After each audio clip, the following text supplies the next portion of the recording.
How Donald Trump Wins Again, in 3 sentences. James Woods is that rare thing in Hollywood, a supporter of Donald Trump. And on Sunday, Woods perfectly encapsulated the message that could get Trump reelected. He tweeted this, in part, Donald Trump is a rough individual. He is vain, insensitive and raw. But he loves America more than any president in my lifetime. Trump retweeted that assessment. I think that is a great compliment, he wrote. Thank you, James. It's, of course, not a great compliment.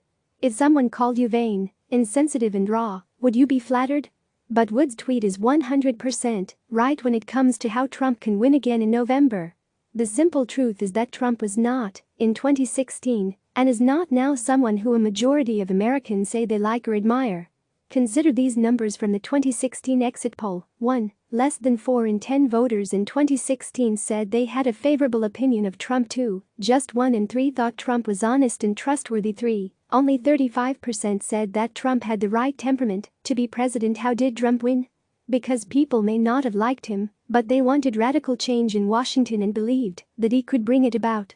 4 in 10 voters said that the most important quality in a candidate was one that can bring change. Among that group, Trump beat Clinton 82% to 14%. The message Woods is offering up for Trump in 2020 is simply a variation on that original theme. And it goes something like this: yeah, he's a jerk. And no, I wouldn't want him have him over for dinner. But when it comes to actually getting stuff done for America, there's no one better. Now, to buy Woods' message at all, you have to believe that Trump has actually achieved results for America during his first term. His backers would point to tax cuts, a reorienting of America's role in the world community, changes in trade policy and the overhauling of the federal judiciary. His detractors would suggest that all of those decisions have actually done more harm than good. The real question, though, is not what people who already support Trump or already hate Trump think of the "he's a jerk, but he's an effective jerk" message. What really matters is whether voters who remain undecided on whether or not to give Trump a second term think of it.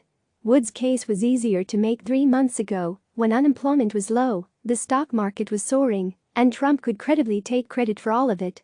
Now, because of the massive effects of the coronavirus and the shutdowns used to deal with its spread, that economic case is significantly weakened. But it is still a fact that the only real path for Trump to his second term, and I continue to believe that path is quite narrow, is through a message that doesn't try to make people like Trump, but rather forces them to acknowledge that he is getting things done. Trump is, quite simply, not likable. He says and does things on an almost daily basis that even many of his supporters think are over the line of acceptable conduct for a president, or, really, for anyone. Nothing will change that. Or certainly nothing that he can do between now and November. The only way he wins is to make the case that may not be your idea of what a president should look and act like, but that he is someone who knows how to make change in Washington. He also likely needs to disqualify Joe Biden, which his campaign is already working very hard to do. If that works, it would represent a fundamental change in the way in which we elect presidents.